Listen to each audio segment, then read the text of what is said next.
আসসালামু আলাইকুম ওয়া রাহমাতুল্লাহি ওয়া বারাকাতুহু। জোরে সালাম জবাব দেন।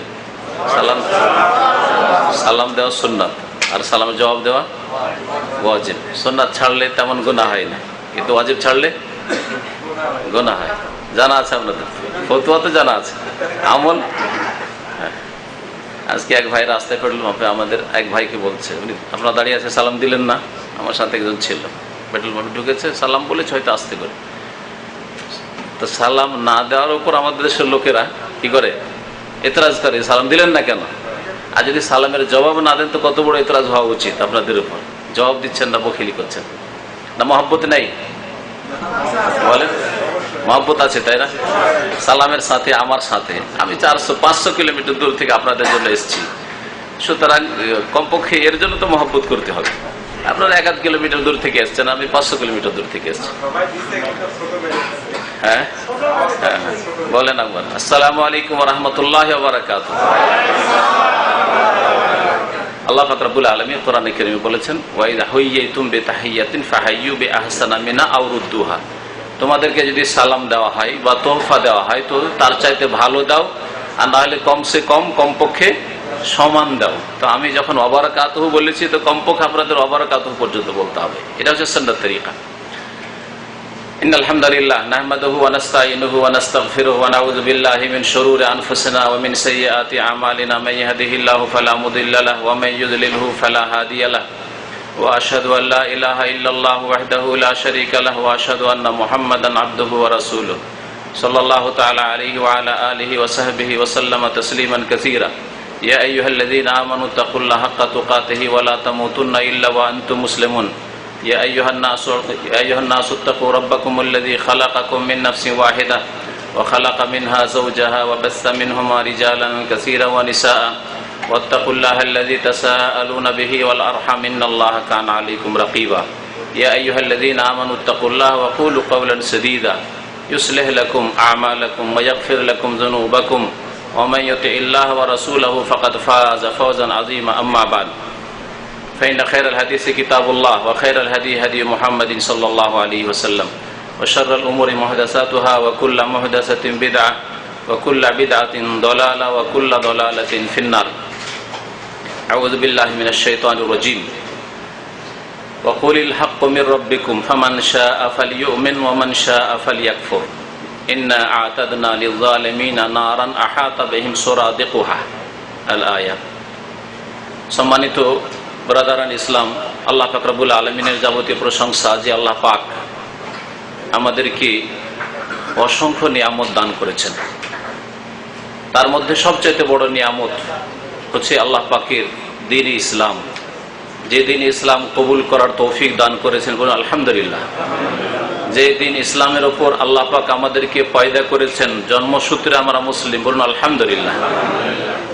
আল্লাহ পাক রব্বুল আলামিনের সবচেয়ে বড় নিয়ামত হচ্ছে হিদায়াত,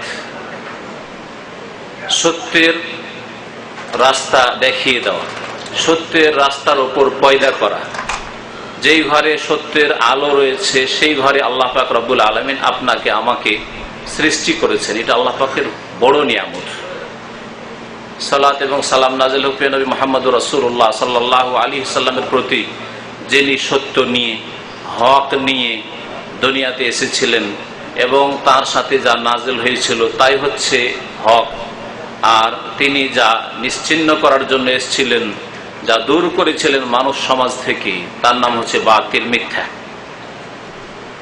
এই জন্য নবী করিম সাল্লাল্লাহু আলাইহি ওয়াসাল্লাম যখন মক্কা বিজয় করলেন তখন নবী করিম সাল্লাল্লাহু আলাইহি ওয়াসাল্লাম 360টি মূর্তির সামনে বলছিলেন, যা আল হক ওয়া যাহাকাল বাতিল। কোরআনে কারীমের একটি আয়াত, ওয়াকুল, হে নবী তুমি বলো, যা আল হক ওয়া যাহাকাল বাতিল ইন্নাল বাতিলা কানা যাহুকা। হক এসে গেছে, সত্য এসে গেছে। হক মানে হচ্ছে সত্য, হক মানে ন্যায় বিষয়, হক মানে সত্য বিষয়। আর এর বিপরীত হচ্ছে বাতিল, মিথ্যা, যা থাকার বিষয় নয়, যার কোনো ভিত্তি নেই, এর নাম হচ্ছে বাতিল। তো আল্লাহ পাক কোরআনে কারীমে হকের পাশাপাশি বাতিল বলেছেন। যা আল হক, সত্য এসে গেছে, হক এসে গেছে। ওয়া যাহাকাল বাতিল, সুতরাং সত্যের সামনে, হকের সামনে, আলোর সামনে বাতিল, মিথ্যা, অন্ধকার টিকবে না। এখানে লাইট আছে, অন্ধকার পালিয়ে গেছে, লাইটগুলি নিভিয়ে দেন, অন্ধকার এসে জায়গা দখল করে নেবে। ওয়াজাহাকাল বাতিল, বাতিল দূরীভূত হয়েছে, নিশ্চিহ্ন হয়েছে। ইন্নাল বাতিলা কানা যাহুকা, নিশ্চয়ই বাতিলের প্রকৃতি হচ্ছে, বাতিলের নেচার হচ্ছে, স্বভাব হচ্ছে মুছে যাওয়া, নিশ্চিহ্ন হওয়া। বাতিল কখনো স্থায়ীভাবে থাকতে পারে না। হক যদি না থাকে তখন বাতিল জায়গা দখল করে, আর হক থাকলে কখনো বাতিল ওখানে টিকতে পারে না, স্থান পেতে পারে না। একেবারে এর সুন্দর উদাহরণ যেমন বললাম, আলো থাকলে অসম্ভব সেখানে অন্ধকার থাকে। আলো না থাকে, লাইট নেই, প্রদীপ নেই, তখন সেখানে অন্ধকার থাকবে। কিন্তু যেখানে লাইট আছে সেখানে কখনো অন্ধকার যেমন থাকবে না, ঠিক তেমনি যেখানে হক আছে, সত্য আছে, সেখানে বাতিল থাকতে পারে না। হকও থাকবে আর বাতিলও থাকবে, তাহলে সেই হকে কিন্তু আছে। আল্লাহ পাক রব্বুল আলামিন কোরআন কারীমের সূরা বাকারা এই জন্য বলেছেন, ওয়ালা তালবিসুল হাক্কা বিল বাতিল ওয়া তাকতুমুনাল হাক্কা ওয়া আনতুম তা'লামুন, ওয়ালা তালবিসুনাল হাক্কা বিল বাতিল, তোমরা হককে বাতিলের সাথে মিশিয়ে দিও না, সংমিশ্রণ ঘটায়ও না।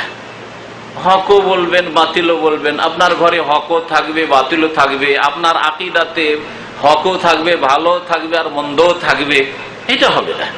আপনার বাড়িতে হকও আছে আর বাতিলও আছে, আপনার ছেলে মেয়েদের মধ্যে, আপনার ইবাদতে, আপনার আখলাক চরিত্রে হকও আছে, বাতিলও আছে, সত্য আছে, মিথ্যাও আছে না।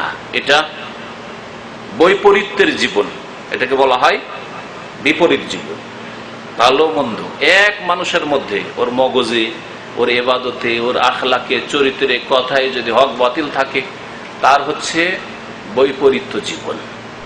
বৈপরীত্য জীবন নিয়ে কখনো শান্তি পাওয়া যায় না, না দুনিয়াতে শান্তি, না পরকালে শান্তি রয়েছে। ওয়ালা তালবিসুনাল হাক্কা বিল বাতিল, ওয়ালা তালবিসুল হাক্কা বিল বাতিল, হককে বাতিলের সাথে মিশিয়ে দিও না। ওয়া তাকতুমুনাল হক, আর তোমরা হককে, সত্যকে গোপন করবে, লুকিয়ে রাখবে। ওয়া আনতুম তা'লামুন, অথচ তোমরা জেনে ফেলেছো। এই আয়াত কি আপনাদের উপর ফিট হয় না? আমাদের উপর ফিট হয় না। যারা সৌদি আরবে আসার পরে হক জেনে নিয়েছি, সত্যকে জেনে ফেলেছি, হ্যাঁ, আর তারপরে যদি এটাকে লুকিয়ে রাখি, দেশে গিয়ে লুকিয়ে নিলাম, আর বললাম না, তো মুখই খুললাম না, এই আলোচনায় উঠাইলাম না, কিতাব যা ছিল এখানে রেখে চলে গেলাম, নিয়ে গেলাম না, যা ক্যাসেট সিডি ছিল শুনেছিলাম এখানে ফেলে দিয়ে চলে গেলাম, হ্যাঁ, ওয়াতাকতুমুনাল হক, হককে লুকিয়ে রেখে দিলেন না। ওয়া আনতুম তা'লামুন, অথচ আপনি জানেন, এমন নয় যে জানেন না। তাহলে যদি এইরকম কারো চরিত্র থাকে যে যেদিক থেকে বৃষ্টি আসবে ওইদিকে ছাতা ধরব, যেখানে মানে সুবিধাবাদী মুসলমান, এখানে অসুবিধা না, এখানে ঠিক আছে করলাম, ওখানে গিয়ে চুপচাপ, তাহলে সেই ব্যক্তি হককে বাতিলের সাথে মিশিয়ে ফেললো, বরং হককে গোপন করলো। ওয়া তাকতুমুনাল হক ওয়া আনতুম তা'লামুন, হককে লুকিয়ে রাখো অথচ জানছো তোমরা। সুতরাং এইরকম আখলাক, চরিত্র, আচরণ যেন আমাদের না থাকে। হক কি আমাদের আলোচ্য বিষয় আপনারা শুনেছেন হয়তো, না শোনেন নেই? শুনেছেন কি শোনেননি হয়তো? সত্যের সন্ধান বা হকের সন্ধান, সত্য, আর এই সত্যের সন্ধান করতে হবে। সত্যের সন্ধান করার, সত্যকে তলাশ করার উপায় কি? সংক্ষেপে এই ক্ষেত্রে কোরআন এবং হাদিস থেকে দু চারটি কথা আপনাদের সামনে পেশ করার চেষ্টা করব, গাইডলাইন, যাতে বুঝতে পারেন যে আমি হককে খোঁজ করব কি করে, সত্য কোথায় পাবো, আর সত্য কিসের নাম। আমি যেটা করছি ওটার নাম সত্য না, আপনি করছেন ওটার নাম সত্য, আমি যেটা বলছি ওটা সত্য না, আরেকজন যেটা বলছে সেটার নাম সত্য। সত্য কোনটা, এর মাপকাঠি কি, সত্য কিসের ওপর নির্ভরশীল, সত্যের উৎস কি, সত্য কোথায় পাবেন, সত্য পাওয়ার স্থান কোথায়, কোনখান থেকে নিতে হবে, এই বিষয়গুলি জানার পরে সত্য কেমন করে সন্ধান করতে হবে, তলাশ করতে হবে, তা আপনাদেরকে দু চারটি কথায় বলার চেষ্টা করব। যদি এর জন্য আরো বেশ কিছু জিনিস রয়েছে, কিন্তু গুরুত্বপূর্ণ বিষয়গুলো, মেন বিষয়গুলি জানলে আমরা ইনশাআল্লাহ সত্য কোথায় আছে খুঁজে পাব। সত্য কি, এটা যদি আপনাকে জিজ্ঞাসা করা হয় তো কি বলবেন? দেখি কোন এক ভাই জবাব দেন তো দেখি নিজের চিন্তায়, যে সত্য কি? হ্যাঁ, ঈমান। যে কবরে সিজদা করেছে ও তো বলছে এটা ঈমান, মানে এটাই তো আমার বিশ্বাস, এটাই তো ঠিক ধর্ম। আর যে বলছে কবরে সিজদা করা শিরিক, কবরওয়ালার কাছে, মৃত ব্যক্তির কাছে দোয়া করা শিরিক, বড় শিরিক, এটা শুনলেন শেখদের কাছ থেকে, তারা বলছে যে আমাদের এটা সত্য। হ্যাঁ, তাহলে কোনটা ইমান আর কোনটা সত্য? হ্যাঁ, তাওহীদ, আল্লাহর একত্ব। হ্যাঁ, সত্য কোনটা? সত্য কোথা থেকে এসছে? কোথা থেকে এসছে? আল্লাহর পক্ষ থেকে। সূরা কাহফের আয়াত নম্বর 29-এ আল্লাহ পাক ইরশাদ করেছেন, শুরুতে আমি পাঠ, ওয়াকুলিল হাক্কু মির রাব্বিকুম, হে নবী তুমি মানুষকে জানিয়ে দাও যে সত্য হচ্ছে তোমাদের রবের পক্ষ থেকে, আল্লাহর পক্ষ থেকে। সত্য যদি জানতে হয় তাহলে সেটা আল্লাহর পক্ষ থেকে কিনা এটা জানতে হবে। সত্য আল্লাহর পক্ষ থেকে এসেছে। মানুষ যদি আল্লাহর কথা বাদ দিয়ে সত্য কোথাও খুঁজে তাহলে সত্য খুঁজে পাবে না। ওয়াকুলিল হাক্কু মির রাব্বিকুম, হে নবী তুমি বলে দাও যে সত্য হক তোমাদের রবের পক্ষ থেকে এসেছে। ফামান শাআ ফালিউমিন, এটা ঘোষণা করার পরে যার ইচ্ছা হবে সে মানুক, বিশ্বাস করুক। ওমান শাআ ফালিয়াকফুর, আর কেউ যদি চাই যে আমি মানব না তো সে কুফরি করুক, আমি আল্লাহ পরোয়া করি না। ইন্না আতাদনা লিয-যালিমিনা নারা, আমি এইরকম জালেমদের জন্য যারা সত্য আসার পরেও অস্বীকার করবে, কুফরি করবে, কুফরি করা মানে অস্বীকার করা, অমান্য করবে, এইরকম লোকেরা হচ্ছে জালেম। আর এই জালেমদের জন্য আমি জাহান্নামের আগুন প্রস্তুত করে রেখেছি। ইন্না আতাদনা লিয-যালিমিনা নারান আহাতা বিহিম সুরাদিকুহা, এই জাহান্নামের আগুনকে তার মজবুত প্রাচীর ঘিরে আছে। সেই জাহান্নামে যখন নিক্ষেপ করা হবে জালেমদেরকে, সেখানে চিৎকার করবে পানির জন্য, হায় হায় হায় পানি দাও, পানি দাও, পানি দাও। যখন করবে ইউগাসু বিমাইন কালমুহল, এমন পানি দেওয়া হবে যেই পানি রক্তপুঁজ মিশানো। আর কেউ কেউ বলেছেন যে ফ্রাই করে করে দেখবেন দোকানে যে ফ্রাই করে না, সে দোকানে ফ্রাই করে করে তেল বারবার করে ওতে ভাজি করে করে দেখবেন যে তেলের তলায় কি অনেক ময়লা, হ্যাঁ ময়লা কালো হয়ে জমে রয়েছে। কালমহল, এটা হচ্ছে কালমহল, মহল। গরম উত্তপ্ত জাহান্নামে গরম করা এমন পানি দেওয়া হবে যেই পানি হচ্ছে এই ভাজি করা তেলের মতো, আল্লাহ পাক রব্বুল বুঝিয়েছেন, বা রক্ত পুজ মিশানো। আল্লাহ পাক রব্বুল আলামিন এই আয়াতে বলেছেন যে হক আল্লাহর পক্ষ থেকে এসেছে। আল্লাহর পক্ষ থেকে কি এসেছে বলেন দেখি? আল্লাহর পক্ষ থেকে নবীর কাছে কি এসেছে? হ্যাঁ, কোরআনে কারীম এসেছে। আর কি এসেছে? হাদিস এসেছে, কোরআন এবং হাদিস। আল্লাহ পাক রব্বুল কোরআনে কারীমের আরেকটা আয়াতে ইরশাদ করেছেন, অবিল হাক্কে আনজালনাহু অবিল হাক্কে নাযালা, হক সত্য নিয়ে আনজালনাহু তাকে আমি নাযিল করেছি, মানে কোরআনুল কারীম নাযিল করেছি, অবিল হাক্কে নাযালা, আর সত্যের সাথে তা অবতীর্ণ হয়েছে। দুইবার করে আল্লাহ পাক এখানে হকের কথা, সত্যের কথা বলেছেন। তো কোরআনে কারীম নবী করিম সাল্লাল্লাহু আলাইহি সাল্লামের উপর সত্য সহকারে নাযিল হয়েছে। কোরআনে কারীমে যা নাযিল হয়েছে তা সত্য। নবী করিম সাল্লাল্লাহু আলাইহি সাল্লামের হাদিস দিয়ে কোরআনকে বুঝতে হবে, কারণ কোরআনের ভাষা সংক্ষেপ। কোরআনে আল্লাহ পাক রব্বুল বলেছেন আকিমুস সালাহ, নামাজ কায়েম করো। নামাজ কায়েম করবেন কোথা থেকে? কোরআন কোন আয়াতে পাবেন? যেসব ভাইরা তাফসীর পড়েন তারা, যারা পড়েন না তারা তো জানেনই না কিছু। কিন্তু যারা পড়েন কোথাও পেয়েছেন কি যে নামাজ শুরু করতে হবে এখান থেকে আর শেষ করতে হবে সালাম ফিরে? কোরআন কোন আয়াতে আছে? তাহলে বোঝা গেল যে কোরআনের কথা সংক্ষেপে, তার ব্যাখ্যা অন্য কিছু দিয়ে জানতে হবে। তার নাম কি? হাদিস বা সুন্নাত। যাকেই সুন্নাত বলে সেটা হচ্ছে হাদিস। নবী করিম সাল্লাল্লাহু আলাইহি ওয়াসাল্লাম যা করেছেন, নবী করিম সাল্লাল্লাহু আলাইহি ওয়াসাল্লাম যা বলেছেন, নবী করিম সাল্লাল্লাহু আলাইহি ওয়াসাল্লামের সামনে সাহাবীরা যা করেছেন এবং তিনি চুপ থেকেছেন, অনুমোদন দিয়েছেন, এর নাম হচ্ছে সুন্নাহ বা হাদিস। একটা সুন্নাহ আছে, কারণ অনেকে বুঝতে ভুল করে যে কেমন কথা, আমরা জানি যে এটা সুন্নাত, এটা ফরজ, এটা ওয়াজিব, হ্যাঁ এটা মুস্তাহাব। এইটা আবার কোন সুন্নাত হলো যে নবীর হাদিসকে সুন্নাত বলছেন? হ্যাঁ, এই জন্য বুঝেন যে ওটা ফিকার ভাষার সুন্নাত। ফিকার ভাষায় ফরজ না করলে একবার চলবে না। সুন্নাত, সুন্নাতে মুআক্কাদা না গায়র মুআক্কাদা, ওগুলো ফিকার ভাষা। আর হাদিসের ভাষায় সুন্নাত মানে হচ্ছে যেটা কোরআনে কারীমে নাই কিন্তু নবীর আদর্শে আছে। নবী সাল্লাল্লাহু আলাইহি ওয়াসাল্লাম বলেছেন অথবা করেছেন অথবা তার সামনে করা হয়েছে, এর নাম হচ্ছে সুন্নাত। হাদিসের ভাষায় রয়েছে না, নবী করিম সাল্লাল্লাহু আলাইহি ওয়াসাল্লাম বলেছেন তারাকতু ফিকুম আমরাইন, তোমাদের মাঝে দুটি জিনিস ছেড়েছি। কি বলেছেন? দুটি ছেড়েছেন, একটির কথা বলেননি। লান তাদিল্লু মা তামাসসাকতুম বিহিমা, যতদিন তোমরা সেই দুটো মজবুত করে ধরে থাকবে কখনো পথভ্রষ্ট হবে না। কিতাবুল্লাহ, আল্লাহ পাকের কিতাব কোরআনে কারীম, আর সুন্নতি মানে আমার সুন্নাত। আমার সুন্নাত মানে কি? সুন্নাত নামাজ, সুন্নাত রোজা, সোমবার বৃহস্পতিবারে, আর শাওয়াল মাসের রোজা। এই সুন্নাত মানে ফিকহ কিতাবের সুন্নাত না, ফরজ ওয়াজিব সুন্নাত ওই সুন্নাত না। এই সুন্নাত মানে হচ্ছে নবীর আদর্শ, যা কোরআনে কারীম নেই কিন্তু নবীর তরিকায় আছে, নবীর হাদিসে আছে। এই দুটো জিনিসকে ধরে থাকলে তোমরা কখনো পথভ্রষ্ট হবে না। আল্লাহ পাক রব্বুল আলামিনের পক্ষ থেকে যা এসেছে তা কোরআন এবং হাদিস, এর একটি দলিল আর শোনায় আপনাদেরকে। নবী করিম সাল্লাল্লাহু আলাইহি ওয়াসাল্লামের সহিহ হাদিস, আলা ইন্নী উতীতুল কুরআন ওয়া মিসলাহু মাহু। নবী সাল্লাল্লাহু আলাইহি ওয়াসাল্লাম বলছেন যে শুনে রাখো ভালো করে, আমাকে কোরআন দেওয়া হয়েছে, ওয়া মিসলাহু মাহু, এবং কোরআনের সাথে ওর মতো আরো কিছু দেওয়া হয়েছে। সেটা কি? সেটা হচ্ছে হাদিস, সেটা হচ্ছে সুন্নাহ। কোরআনে কারীমে নাই কিন্তু সহিহ বুখারীতে আছে, কোরআনে কারীমে নাই কিন্তু সহিহ মুসলিমে আছে, কোরআনে কারীমে নাই কিন্তু আবু দাউদ, তিরমিজি, নাসাই, ইবনে মাজাতে আছে, কোরআনে কারীমে নেই কিন্তু অন্য কোন বাইহাকি, দারাকুতুনির কিতাবে হাদিসে আছে, মুওয়াত্তা মালিকে আছে, আর হাদিসের সনদ সহিহ। হাদিস বিশুদ্ধ সূত্রে নবী করিম সাল্লাল্লাহু আলাইহি ওয়াসাল্লাম থেকে প্রমাণিত। এটা হচ্ছে মিসলাহু মা, মানে কোরআনের মতোই জিনিস দিয়েছি। এটা যদি না মানো তাহলে কখনো কোরআনের প্রতিষ্ঠা করা যাবে না, কোরআন কায়েম করা যাবে না।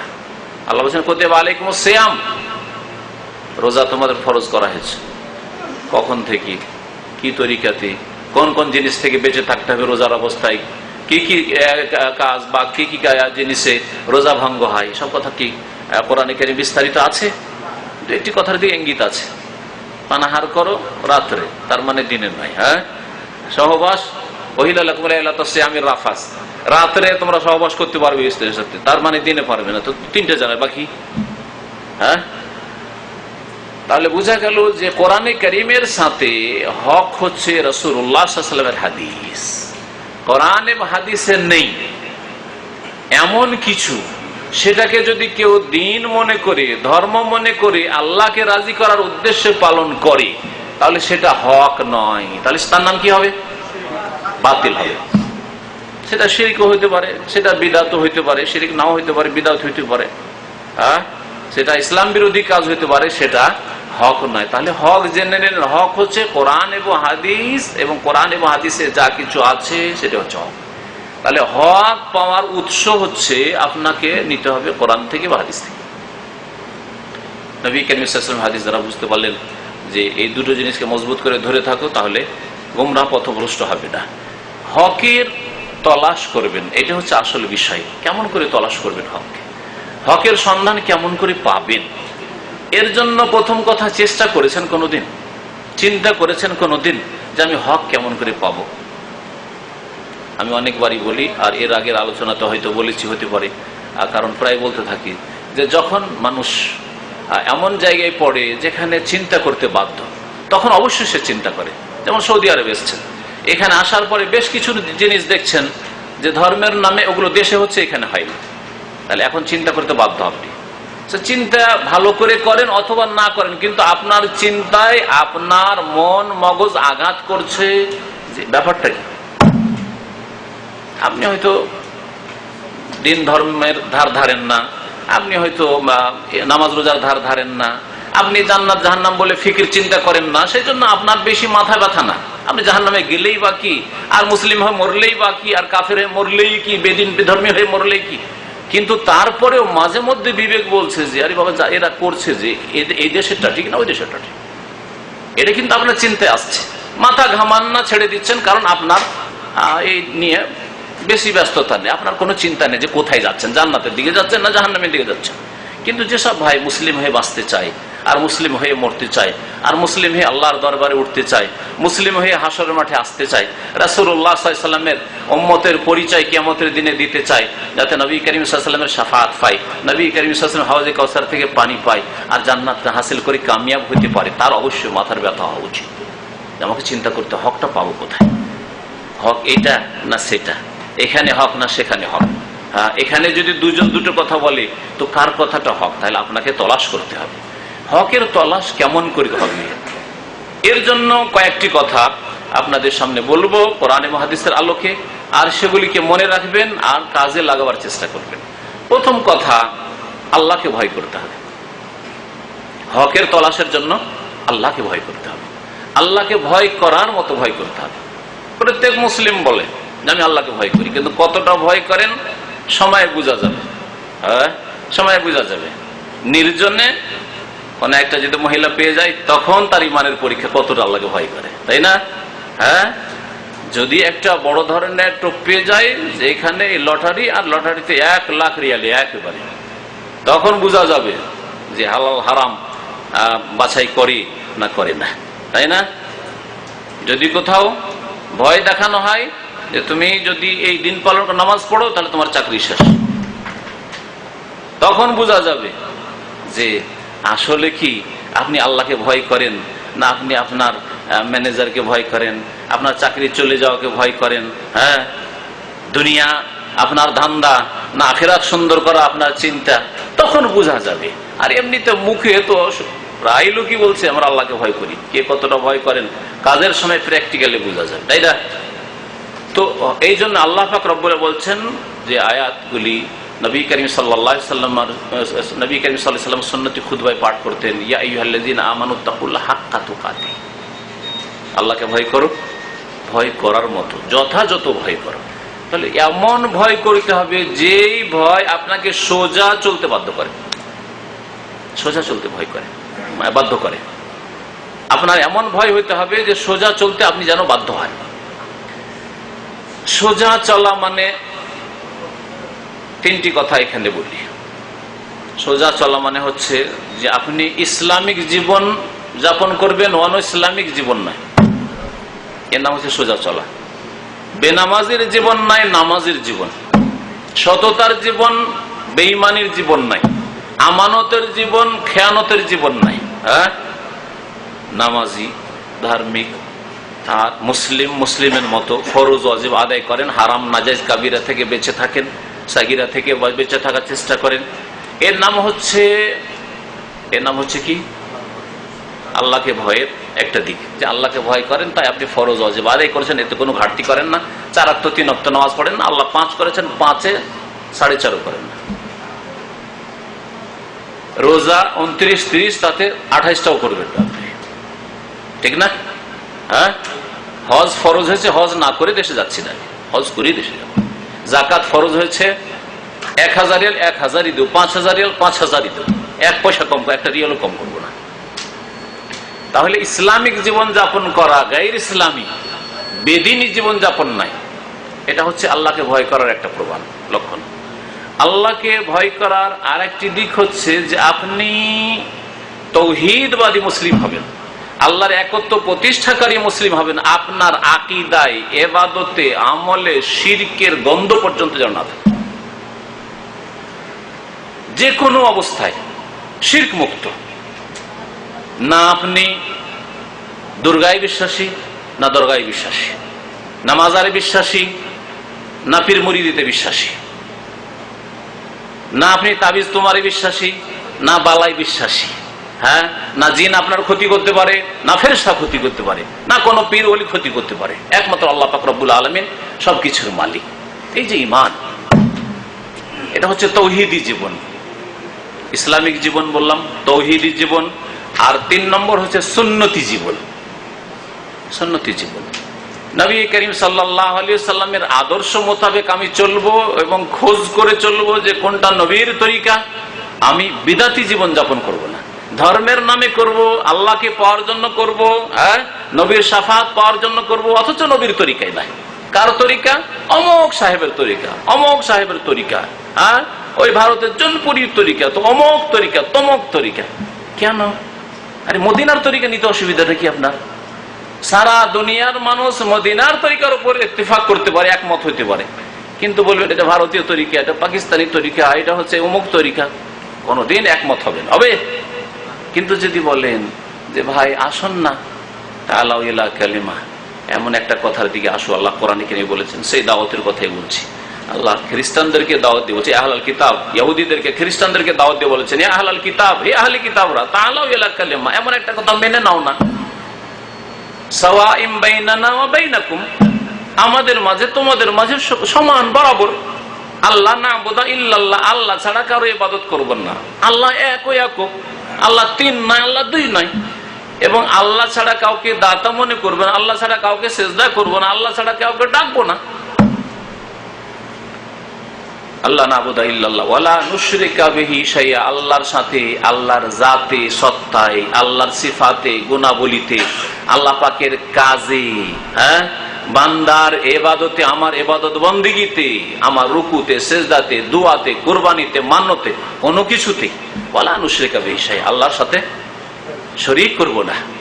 ওয়ালা ইয়াত্তাখিযা বা'দুনা বা'দান আরবাবা মিন দুনিল্লাহ, আর আমাদের একজন অপরজন কি আল্লাহকে বাদ দিয়ে রব, বিধানদাতা, আইনদাতা, তরিকা দাতা মেনে নেবেন, যে অমুক তরিকার এটা, অমুক সাহেব তরিকা দিয়েছেন, অমুক বাবার তরিকা, ওই সব নেব না। এই আয়াত স্পষ্ট প্রমাণ করে ওয়ালা ইয়াত্তাখিযা বা'দুনা বা'দান আরবাবা মিন দুনিল্লাহ, তরিকা নেব একমাত্র আল্লাহ পাকের দেওয়া তরিকা। তো আপনাদেরকে যদি ডাকা হয়, শুধু আপনাদেরকে না, আরবদেরকেও যদি ডাকা হয় যে লা ইলাহা ইল্লাল্লাহ, আল্লাহ ছাড়া কেউ আমাদের মাবুদ নেই, আর সারা বিশ্বের সমস্ত মুসলিমদের একজন রাসূল আছেন, তার নাম মুহাম্মদ সাল্লাল্লাহু আলাইহি ওয়াসাল্লাম, মুহাম্মদুর রাসূলুল্লাহ, এর শাহাদাত দান করো, আরবরা দেবে না দেবে না? বলবে না আশহাদু আল্লা ইলাহা ইল্লাল্লাহ ওয়া আশহাদু আন্না মুহাম্মাদুর রাসূলুল্লাহ? যদি বাঙালি ভাইদেরকে বলা হয়, ভাই এই দুটো কথা বলতে হবে, বলবেন না? বলবেন না, কিন্তু মন্ত্রের মতো বললাম না, কাজে কর্মে, মুখে বলবো, অন্তর থেকে বলবো, আমলে, ইবাদতে, আখলাকে, সবকিছুতে বলবো। ভারতীয়দেরকে যদি বলা হয়, পাকিস্তানিদেরকে যদি বলা হয়, সারা দুনিয়ার মানুষকে বলা হয় যে লা ইলাহা ইল্লাল্লাহ, আসো, আসবেন না? আসবেন না? প্রস্তুত। মুহাম্মদুর রাসূলুল্লাহ, আসেন, আসবেন না? আসবেন না? দ্বিমত আছে? না না না, আপনার এই তরিকা না, আমার আর একটা তরিকা আছে, বলবেন কেউ? বলবেন না। এই দিকে আমরা ডাকছি। পক্ষান্তরে যদি কোন ভাই ডাকেন যে চলেন ভাই আমাদের দেশে একটা বড় তরিকা আছে, ওই সিলসিলায় আসেন, যদি কিছু বাংলাদেশি পেয়ে যান তো ইন্ডিয়ানদের পাবেন না, যদি কিছু ইন্ডিয়ানও পেয়ে যান তো পাকিস্তানি পাবেন না, যদি ওটাও পেয়ে যান যে উপমহাদেশে একই এলাকার ভৌগোলিক দিক থেকে ওগুলো পেয়ে গেলাম তো কোনো আরব পাবেন না। পাবেন যে আমাদের সিলসিলায় চলে আসেন, চিশতিয়া সাবেরিয়ায় চলে আসেন, আসেন দেওয়ানবাগিতে চলে আসেন, যাবে? যাবে না। ইশারা ইঙ্গিতের জন্য একটু নামগুলি বলছি, না হলে বুঝবেন না যে তরিকা মানে যেগুলো বাতিল তরিকা, ভুল তরিকা, নবীর তরিকা ছাড়া, আর ওগুলো বুঝার জন্য এরকম বহু তরিকা আছে। মুহাম্মদুর রাসূলুল্লাহ সাল্লাল্লাহু আলাইহি ওয়াসাল্লামের তরিকা বাদ দিয়ে বাকি যত তরিকা সেগুলি হক নয়, কারণ হক একটা, আল হাক্কু লা ইয়াতাআদ্দাদু, হক সত্য একাধিক হয় না, বুঝতে পেরেছেন? সত্য একাধিক হয় না। যদি বলা হয় যে আজকে শেখ মতিউর রহমান রমাতে বক্তব্য করছেন তো অবশ্যই দাম্মামের প্রোগ্রামে নেই, ঠিক কিনা? যদি কেউ বলে যে না উনি দাম্মামেও আছেন, ওখানেও বক্তব্য একই সময় এখানেও, তাহলে কি বলবেন? মিথ্যা। হক দুটো হয় না, হক দুটো হয় না, হক একটা হয়, আল হাক্কু ওয়াহিদ। কোরআনে কারীমে এই মর্মে একটি আয়াত আছে, বলি ফামাযা বাদাল হাক্কি ইল্লা দালাল ফাআন্না তুসরাফুন। আল্লাহ বলছে ফামাযা বাদাল হক, হকের পরে, সত্যের পরে আর কি হইতে পারে বলুন তো দেখি। আল্লাহ বলছেন ইল্লা দলাল, সত্যের পরে যেটা আছে সেটা হচ্ছে গুমরাহি, মিথ্যা। ফাআন্না তুসরাফুন, এই কথা বুঝিয়ে দেওয়ার পরে কোথায় ফিরে যাচ্ছ? আল্লাহ বলছে কোথায় যাচ্ছ? খুঁজে পাও না হক? তাহলে হক একটা, ওই একটা হক খুঁজতে হবে। সমস্ত কিছুকে ওখানে গিয়ে চেক করতে হবে, কোরআন এবং হাদিসে চেক করতে হবে ওই হকটা, এটা হক না হক নয়, হক না বাতিল, হক না বাতিলে চেক করতে হবে। ফিরে আসি, প্রথম পয়েন্ট কি বলেছিলাম? হক তলাশ করার জন্য কি লাগবে?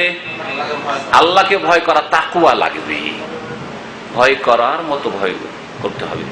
আল্লাহ পাক কোরআনে কারীমে একটি আয়াত ইরশাদ করেছেন, ইয়া আইয়ুহাল্লাযীনা আমানু ইন তাত্তাকুল্লাহ, হে মুমিনরা তোমরা যদি আল্লাহকে ভয় করো, ইয়াজআল লাকুম ফুরকানা, আল্লাহ তোমাদের জন্য ফুরকান তৈরি করে দিবেন। ফুরকান মানে কি বলতে পারেন কেউ? কোরআনের একটি নাম হচ্ছে আল ফুরকান। তাবারাকাল্লাযী নাযাল আল ফুরকান, আল কোরআনকে আল ফুরকান কেন বলা হয়? ফারক মানে হচ্ছে পার্থক্য করা, পৃথক করা। ফারক মাফি ফারক বলছেন না, ফি ফারক মাফি ফারক, এটা আর ওইটা, ফি ফারক আর মাফি ফারক বলছে না, ব্যবসায়ী বুঝতে পারছেন, মানে পার্থক্য, তফাৎ। তো কি বলছিলাম, আল্লাহ পাক রব্বুল আলামিন ফুরকান বলেছেন আল কোরআন কি, কারণ কোরআন হক এবং বাতিলের মাঝে, সত্য এবং মিথ্যার মাঝে পার্থক্য করে দিয়েছে। তাওহীদ যা নবী মুহাম্মদ রাসূলুল্লাহ সাল্লাল্লাহু আলাইহি ওয়াসাল্লাম নিয়ে এসেছেন সেটা হচ্ছে সত্য, আর মক্কার মুশরিকরা 360 যে মূর্তির পূজা করছে এটা হচ্ছে বাতিল, মিথ্যা। কোরআন এটা স্পষ্ট করে, কোরআন নাযিল না হইলে কেউ জানতে পারতো না। মা কুনতা তাদরি মাল কিতাব ওয়াল ঈমান, আল্লাহ বলছেন হে নবী আমি যদি কোরআন নাযিল না করতাম তো তুমিও জানতে পারতে না যে কিতাবই বা কি আর ঈমানই বা কি। ওয়ালাকিন জাআলনাহু নূরান নাহদি বিহি মান নাশা, তবে এই কোরআনকে আমি নূর হিসাবে, আলো হিসাবে পেশ করেছি, তোমার উপর নাযিল করেছি, এর দ্বারা যাকে ইচ্ছা আমি রাস্তা দেখিয়ে থাকি, তৌফিক দিয়ে থাকি। আল্লাহ পাক ইরশাদ করেছেন ইন তাত্তাকুল্লাহ, তোমরা যদি আল্লাহকে ভয় করো। আল্লাহকে ভয় করা মানে তিনটি কথা বললাম না, ইসলামী জীবন যাপন করবো, বেদিনী জীবন যাপন করবো না, তাওহীদ প্রতিষ্ঠাকারী হব, শিরকে আমি থাকবো না, আমি সুন্নতের অনুসারী হব, আমি নবীর তরিকা বাদ দিয়ে অন্য কোনো তরিকা নেব না। এই তিনটি কথার নাম হচ্ছে হক। এটাই হচ্ছে আজকের আলোচনার খোলাসা, মনে রাখবেন যে হক কি, মনে রাখবেন বেনামাজের জীবন, বেদিনীর জীবন হক নাই, বাতিল। শিরকি জীবন, যদিও নামাজ পড়ছেন আর শিরকও করছেন, নামাজ পড়ছেন মাজারে গিয়ে সেজদা করছেন, বাতিলের জীবন, মিথ্যার জীবন, সত্যের জীবন নয়, হকের জীবন নয়। হ্যাঁ, নামাজ রোজা করছেন আর শিরকও করেন না, কিন্তু নবীর তরিকা বাদ দিয়ে অন্য কোন তরিকা দিয়ে, শর্টকাট তরিকা, এই তরিকাতে আল্লাহকে পাবো, ওই জন্য ওই তরিকায় জিকির করছি, ওই তরিকাতে আমি এইসব ইবাদত বন্দি করছি। নবীর তরিকা যেহেতু বাদ দিলেন সেজন্য বাতিলে চলে গেলেন, হকে থাকলেন না। আল্লাহকে ভয় করলে তিনটি দিক ঠিক থাকতে হবে। ইন তাত্তাকুল্লাহ, যদি আল্লাহকে ভয় করো, ইয়াজআল লাকুম ফুরকানা, আল্লাহ পাক তোমাদের জন্য হক বাতিলের মাঝে পার্থক্য করার ক্ষমতা তৈরি করে দেবেন। আল্লাহকে ভয় করেন, আল্লাহ আপনাকে অসহায় ফেলে দেবেন না। মনে রাখবেন ভালো করে এই কথা, আল্লাহকে ভয় করেন যে আল্লাহ গো তোমাকে ভয় করি, তোমার জাহান্নামকে ভয় করি, তোমার আযাবকে ভয় করি, কবরের আযাবকে ভয় করি, যাতে করে আমি শিরকের কারণে, বিদআতের কারণে আর বেদিন হওয়ার কারণে তোমার আযাবে না ফেঁসে যাই, এই ভয় করি। হক এবং বাতিলের মাঝে পার্থক্য করার আল্লাহ তৌফিক দিয়ে দিবেন, কোনটা হক সেটা গ্রহণ করবেন আপনি, কোনটা বাতিল অবশ্যই ছুঁড়ে ফেলবেন আপনি। ইন তাত্তাকুল্লাহ ইয়াজআল লাকুম ফুরকানা, এই একটি জিনিস।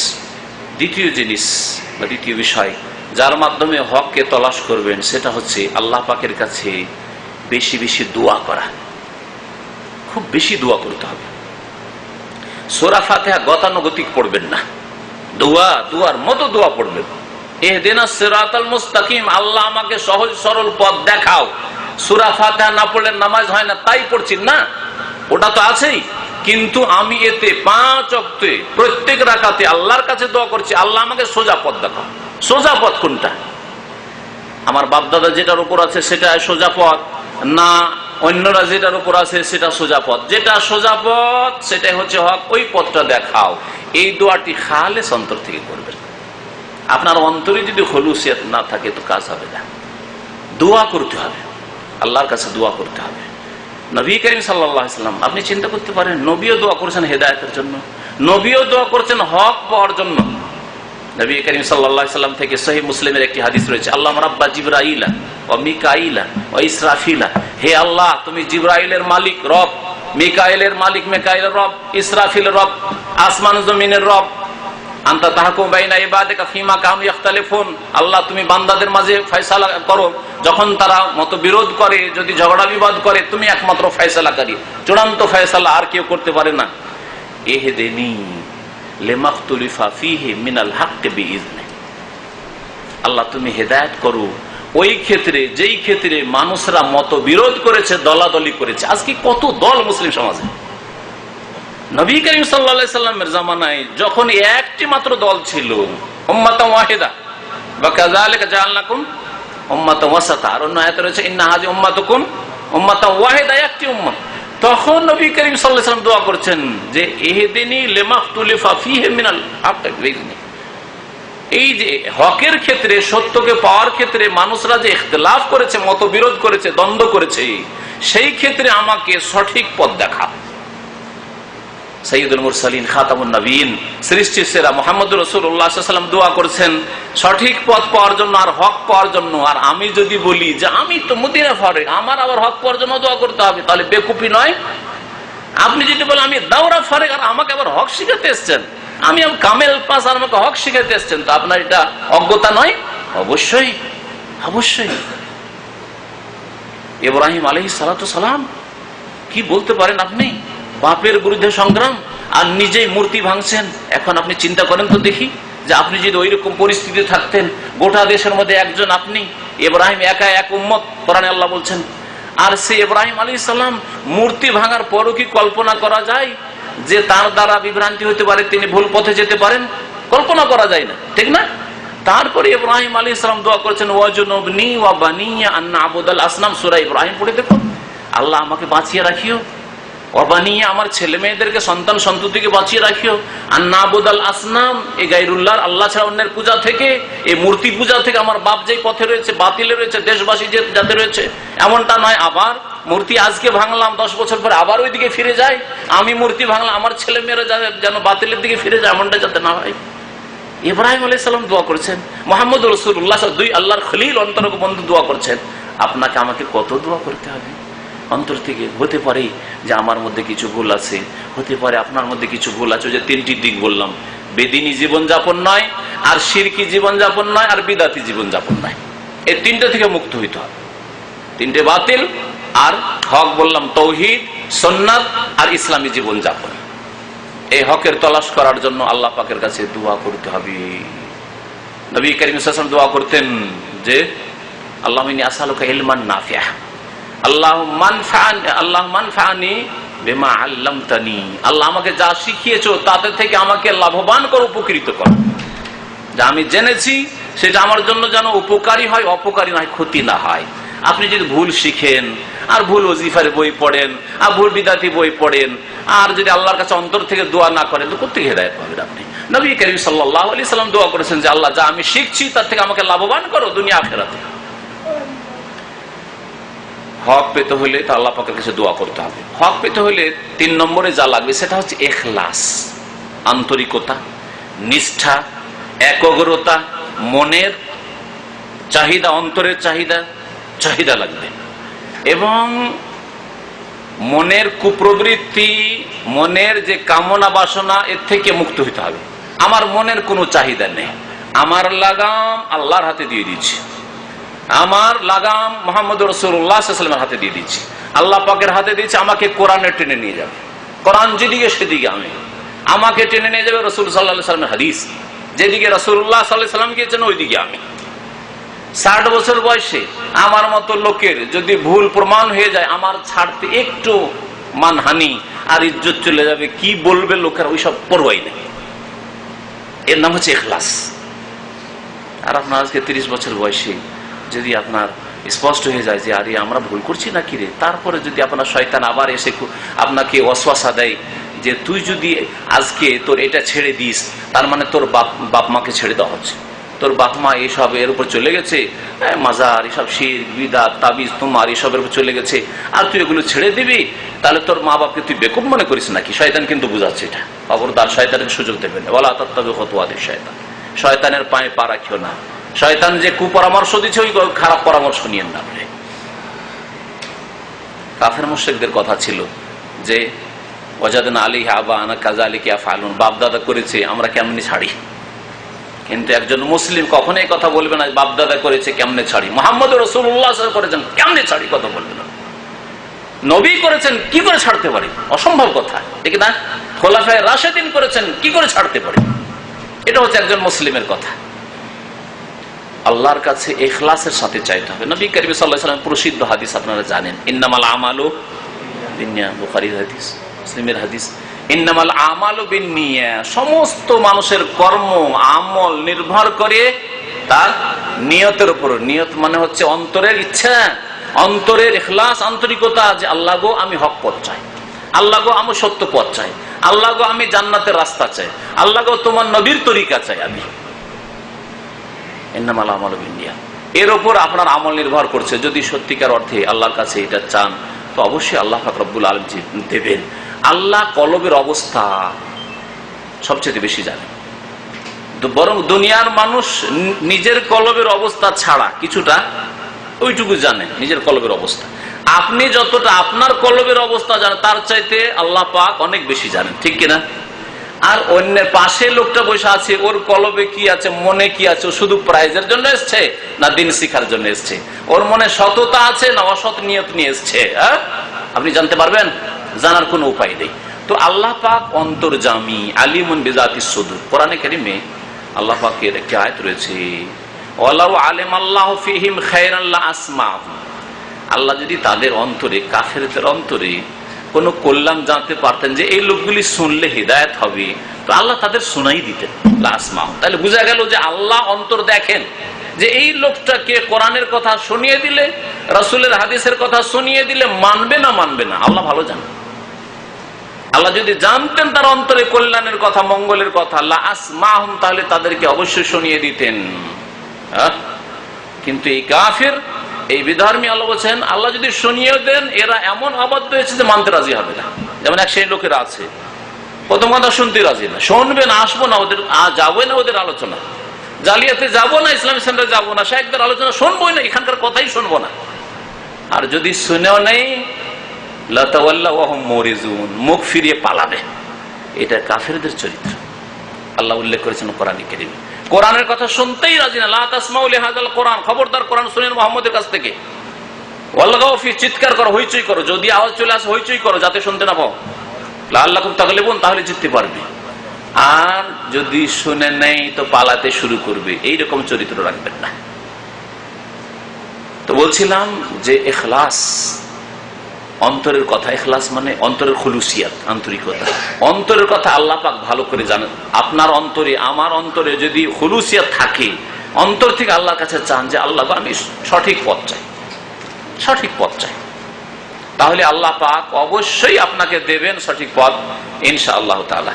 সম্মানিত ভাতৃমণ্ডলী, হক তলাশ করার জন্য আর একটি বিষয় যেটা মনে রাখতে হবে, সেটা হচ্ছে যে আপনার হক তলাশ করতে হবে ওইভাবে যেইভাবে সাহাবায়ে কেরামগণ নবী করিম সাল্লাল্লাহু আলাইহি সাল্লাম থেকে হক নিয়েছেন, সত্যকে নিয়েছেন। সাহাবায়ে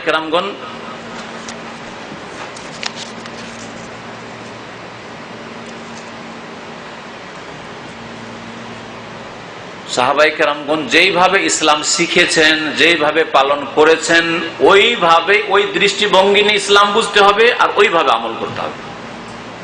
তাহলে আজকালকার মুসলিমদের আমলগুলিকে এক একটা করে পেশ করেন নবীর আমলের উপর, তারপরে খোলাফায়ে রাশিদিন সাহাবায়ে কেরামের আমলের উপর পেশ করেন, তাহলে সেখানে হক স্পষ্ট হয়ে যাবে।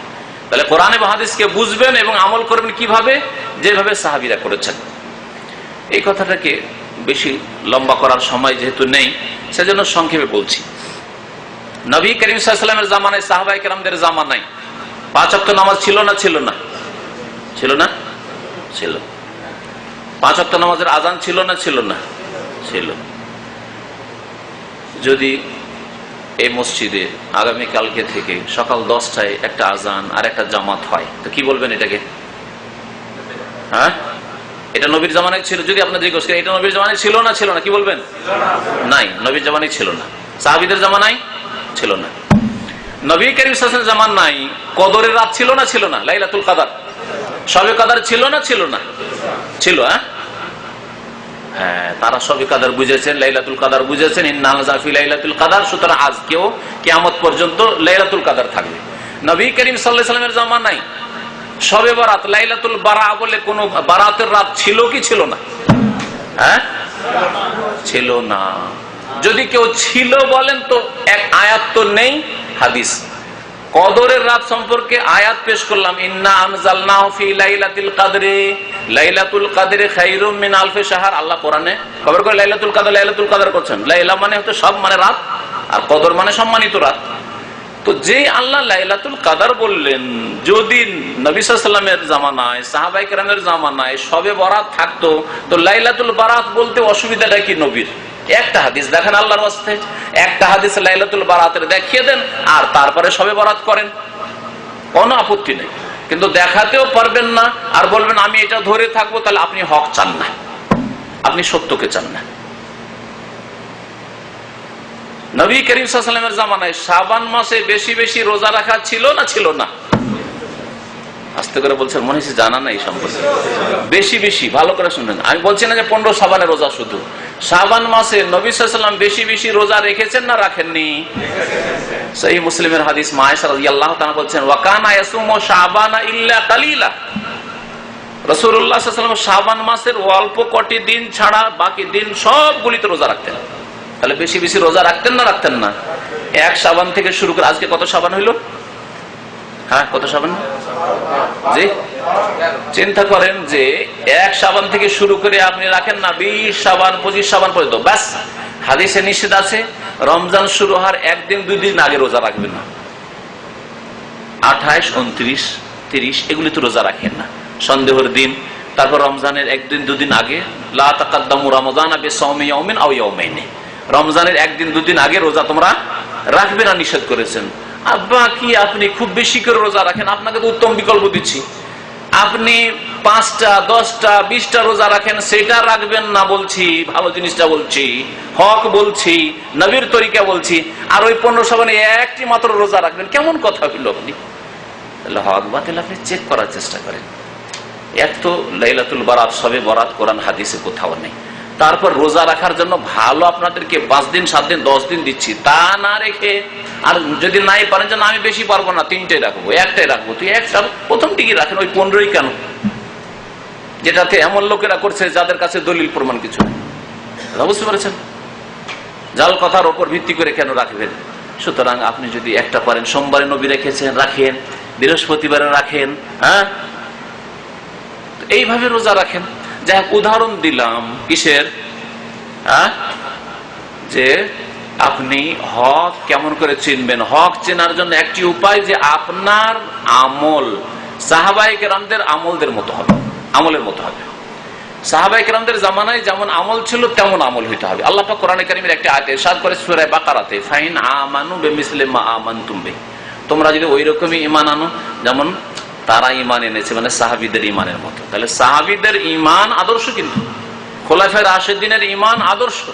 এই জন্য নবী করিম সাল্লাল্লাহু আলাইহি ওয়াসাল্লাম বলেছেন যে যখন দ্বন্দ্ব দেখবে, ইখতিলাফ দেখবে, নানা মত দেখবে, ফাআলাইকুম বিসুন্নতি ওয়া সুন্নাতিল খুলাফায়ে রাশিদিন আল মাহদিয়িন মিন বাদি, তখন আমার সুন্নতকে মজবুত করে ধরবে আর আমার খোলাফায়ে রাশিদিনের আদর্শকে মজবুত করে ধরবে। ঠিক আছে, নবী সাল্লাল্লাহু আলাইহি ওয়াসাল্লামের জামানায় নেই, খোলাফায়ে রাশিদিন আবু বকর, ওমর, ওসমান, আলী সবে বরাত করেছেন। আর একটা হচ্ছে শবে মেরাজ, শবে মেরাজ করেছেন। তাহলে লাইলাতুল মেরাজ আর লাইলাতুল মেরাজে ইবাদত বন্দেগী কোন একটা হাদিসে থাকতো অথবা আয়াতে থাকতো। নবী করিম সাল্লাল্লাহু আলাইহি ওয়াসাল্লামের মেরাজ হলো, মেরাজে 5 ওয়াক্ত নামাজ নিয়ে আসলেন, দৈনিক 5 ওয়াক্ত। সেই 5 ওয়াক্ত নামাজ পড়ার তৌফিক হয় না, আর বছরে ওই 27 রজবের কাল্পনিক লাইলাতুল মেরাজ, সবে মেরাজ ধরে আপনি নফল পড়বেন, এটা আপনার পক্ষ থেকে এটা খেয়াল খুশি, কুপ্রবৃত্তির অনুসরণ, এটা হকের অনুসরণ করা হলো না। হক বা সত্যকে পাওয়ার জন্য এই মনের কামনা বাসনা অনুসরণ থেকে মুক্ত হইতে হবে। আমার মনের কোনো কামনা বাসনা নেই, আমার মনের কামনা বাসনা হচ্ছে আল্লাহ পাকের ইবাদত করা নবীর তরিকায়। দুটি শর্ত মনে রাখবেন, এক আল্লাহর ইবাদত করা, আর কার তরিকায়? মুহাম্মদ রাসূলুল্লাহ সাল্লাল্লাহু আলাইহি ওয়াসাল্লামের তরিকায়। এইভাবে আপনি ইবাদত বন্দেগী করবেন, তাহলে আপনি হককে পেয়ে যাবেন। প্রত্যেকটি জিনিসে আপনি চেক করবেন, যেটা যে করছি কোরআনে কারীমে আছে তো কোন আয়াতে আছে, আর যদি না থাকে তো হাদিসে আছে তো কোন হাদিসে আছে। হাদিসের ক্ষেত্রে মনে রাখবেন কোরআনে কারীম সামনে আছে আপনাদের, হাদিসের সংখ্যা যেহেতু অনেক বেশি, সুতরাং হাদিসের ক্ষেত্রে সহিহ না জয়ীফ, এটা বিশুদ্ধ সূত্রে প্রমাণিত কথাটি নবী থেকে কি না এটা আপনাকে জানতে হবে। যারা এগুলি চেক করে না, হাদিস বলে দিলে হইল, হাদিস শরীফ আছে, কোন কিতাবে আছে কোন হাদিস নাই, না পাতা নম্বর না খণ্ড নম্বর, কোন কিতাবে, তারপরে এই হাদিসের সনদে যে বর্ণনাকারীরা আছে তাদের অবস্থা কি, এগুলি বুঝার চেষ্টা এক শ্রেণীর আলেমরাই করলেন, তো সাধারণ মানুষ আর কি করবে। যার ফলে হাদিসের নামে অনেকেই জাল ছড়িয়ে দিয়ে হক ছেড়ে দিয়ে বাতিলের দিকে চলে গেছে। সম্মানিত ভাতৃমণ্ডলীরা, হককে পাওয়ার জন্য, সত্যকে পাওয়ার জন্য একটি কথা বলে শেষ করছি, সেটা হচ্ছে মেহনত লাগবে, পরিশ্রম লাগবে। সেটা হচ্ছে ইলম হাসিল করার চেষ্টা করতে হবে। আপনি অন্যের জিভায় চাখলে হবে না। অন্যের জিভায় আপনি লবণ টেস্ট করবেন, অন্যের জিভায় আপনি মিষ্টি টেস্ট করবেন, চিনি মিষ্টি হয়েছে কি হয়নি, এটা চলবে না দিনের ক্ষেত্রে, ধর্মের ক্ষেত্রে। যে হুজুররা তো বলছে, আমাদের মসজিদের ইমাম সাহেব তো বলছে, হাফিজ সাহেব তো বলছে, হ্যাঁ আমাদের এত বড় মসজিদ, আমাদের জামে মসজিদ, আর ওখানকার অমুক মৌলানা সাহেব হুজুর ওই অমুক জায়গা থেকে উনি পড়ে আসছেন, উনি তো বলছেন। এই অপরের জিহ্বা দিয়ে স্বাদ চাকলে হবে না, মেহনত করা লাগবে। আল্লাহ পাক মেহনত করতে বলেছেন। আল্লাহ পাক ইরশাদ করেছেন একটি আয়াতে, লাইসা লিল ইনসানি ইল্লা মা সাআ, লাইসা লিল ইনসানি ইল্লা মা সাআ, মানুষ তাই পায় যার জন্য মেহনতি হয়। চেষ্টা করে আপনি লেবার থেকে ফোরম্যান, সুপারভাইজার, অনেক কিছু হয়ে গেছে। আমার এক ছাত্র আছে, প্রথম ক্লিনার টি বয় ছিল অফিসের, আর মাত্র 600 টাকা বেতন। এরকম অনেক ছাত্র আছে, কিন্তু বিশেষ করে একজনের কথা বলছি। মাঝে মধ্যে সে বলতে থাকে যে শেখ, আমি ছিলাম ক্লিনার আর টি বয়, চা দিতাম সবকে, আর 600-700 টাকা আমার বেতন ছিল। এখন 4000 রিয়াল বেতন। তার কম্পিউটার নিয়ে বসে আছে, ইন্টারনেট বসে আছে, কাগজপত্রে একটু কাজ বাস। মাত্র যদি 10 বছরের মধ্যে এই উন্নতি করে দুনিয়ার ক্ষেত্রে এতটা উন্নতি করতে পারে, তো দিনের ক্ষেত্রে আপনার দায়িত্ব নেই যে মেহনত করতে হবে? মেহনত অবশ্যই করতে হবে। যেই ব্যক্তি মেহনত করবে, আল্লাহ পাক রব্বুল আলামিন কারো মেহনত নষ্ট করবে না। আজকে পশ্চিমা লোকেরা দুনিয়ার ক্ষেত্রে এগিয়ে গেছে কেন? তারা দুনিয়ার ক্ষেত্রে মেহনত করেছে, আল্লাহ তাদের মেহনতকে নষ্ট করেনি। আখিরাতের ক্ষেত্রে তারা গুমরা পথভ্রষ্ট, আল্লাহর দিন কোরআনে কারীম কবুল করেনি, মুহাম্মদ রাসূলুল্লাহর প্রতি ঈমান নিয়ে আসেনি, কালেমা লা ইলাহা ইল্লাল্লাহ শাহাদাত দেয়নি, মুহাম্মদ রাসূলুল্লাহ শাহাদাত দেয়নি। শুধু দিনের ক্ষেত্রে তারা সর্বনাশ হয়েছে, কিন্তু দুনিয়ার ক্ষেত্রে তারা সায়েন্স টেকনোলজিতে মেহনত করেছে, আল্লাহ তাদেরকে দিয়েছে। মান কানা ইউরিদুল আজিলাতা আজ্জালনা লাহু ফিহা মা নাশা, আল্লাহ বলেন যেই ব্যক্তি নগদ চাইবে আমি নগদ দেব। নগদ তারা দুনিয়ার মেহনত করেছে, পেয়ে গেছে সায়েন্স টেকনোলজি তাদের হাতে। আপনি একজন মুসলিম দুনিয়ার ক্ষেত্রেও তেমন মেহনত করবেন না, আর দিনের ক্ষেত্রে তো মোটেই মেহনত করবেন না, তাহলে আল্লাহ কি এমনি দেবেন? বসিয়ে চাল ফেড়ে দিয়ে দেবেন খেতে নাকি? হ্যাঁ, কখনো দেবেন না। মেহনত করে বিদেশে এসছেন দুটো রুজি হাসিল করার জন্য, তেমনি দিন সঠিক উৎস থেকে নেওয়ার জন্য মেহনত করতে হবে। আল্লাহ পাক বলেছেন ওমান আরাদাল আখিরাতা ওয়া সাআ লাহা সাইয়াহ, এখানে আল্লাহ কোশিশ আর মেহনতের কথা বলেছেন। ওমান আরাদাল আখিরাত, যে আখিরাত সুন্দর করতে চাই, জান্নাত সাজাতে চাই, জাহান্নাম থেকে বাঁচতে চাই, রাসূলের শাফাআত পেতে চাই, হাউজে কাউসারের পানি পেতে চাই, ওয়া সাআ লাহা, আল্লাহ কথা বলেন যে মনের চাহিদা থাকলে হবে। আরে মনের আবেগ সবারই আছে, মুসলিম যে কেউ মনের আবেগ আল্লাহ করি, হ্যাঁ আল্লাহ জান্নাত দিবে, আল্লাহ গফুরুর রহিম, চলবে। আল্লাহ বলছেন ওয়া সাআ লাহা সায়াহা, এর জন্য যথাযথ মেহনত করলো। আল্লাহ বলছেন সালাহা বলে ছেড়ে দেননি, যেমন হাক্কা তুকাতেহি, ভয় করার মতো ভয় করো, তেমন এখানে আল্লাহ বলছেন সালাহা সায়াহা, মেহনতের মতো মেহনত করতে হবে। কোরআনে কারীমের কয় পারা তাফসীর পড়েছেন আপনি? রাসূলুল্লাহ সাল্লাল্লাহু আলাইহি ওয়াসাল্লামের হাদিস কয়টা পড়েছেন আপনি? বাংলা অনুবাদ সহ, অথচ বাংলায় অনুবাদ হয়ে আছে। সহি কিতাব না ভুল কিতাব, অথেন্টিক কিতাব, মানে এগুলি আসলে কোরআন হাদিস ভিত্তিক লেখা হয়েছে না সব ভূতি ভরা কিতাব? ইসলামের নামে হাদিস শরীফ আছে, হাদিস শরীফ আছে, বর্ণিত আছে, খবরই না যে কোন হাদিস আছে। কোন কিতাব আপনি পড়ছেন? আপনাকে আল্লাহ বিবেক দেয়নি? অবশ্যই আপনাকে আল্লাহ পাক বিবেক দিয়েছেন। দুনিয়ার ক্ষেত্রে যদি বই নেন, আজকাল ছাত্রবন্ধু বই বুঝেন? ছাত্রবন্ধু বুঝেন না? বুঝেন না?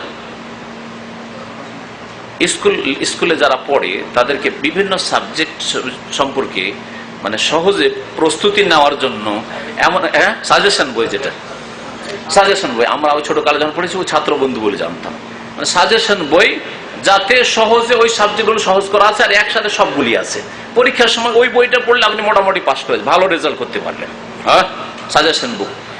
যদি 2 জন 3 জন 4 জন 5 জন রাইটারের লেখা থাকে, তা আপনি কি মাস্টার সাহেবকে জিজ্ঞাসা করবেন না যে অনেকগুলি সাজেশন বুক আছে, কোনটা আমি নেব? বলবেন না মাস্টার মশাই? বলবেন না? জিজ্ঞাসা করবেন না? অবশ্যই। এমনকি লাইব্রেরিতে গিয়ে ওদেরকে জিজ্ঞেস করবেন, আবার মাস্টারকে জিজ্ঞেস করবেন, এক মাস্টারকে না হলে আর একজনকে জিজ্ঞেস করবেন, স্যার বলেন তো দেখি কোনটা নেব। হ্যাঁ, তাহলে ইসলামিক কিতাবের ক্ষেত্রে সহিহ বুখারীর কোনটা তরজমা নেব বলুন তো দেখি? 4-5টা তরজমা আছে বাংলায়, কোনটা নেব জিজ্ঞেস করবেন না? আমি তাহলে দুয়া জিকির আজকারের কোনটা বই নিব, হ্যাঁ, কোন ধরনের জিকির আজকার করব আপনি জানবেন না? ভালো আলেমের কাছে অথবা ভালো কিতাব কোনটা এটা জানার চেষ্টা করবেন না? অবশ্যই জানতে হবে আপনাকে। দুনিয়ার ক্ষেত্রে জানতে পারছেন, আর দিনের ক্ষেত্রে জানতে পারবেন না।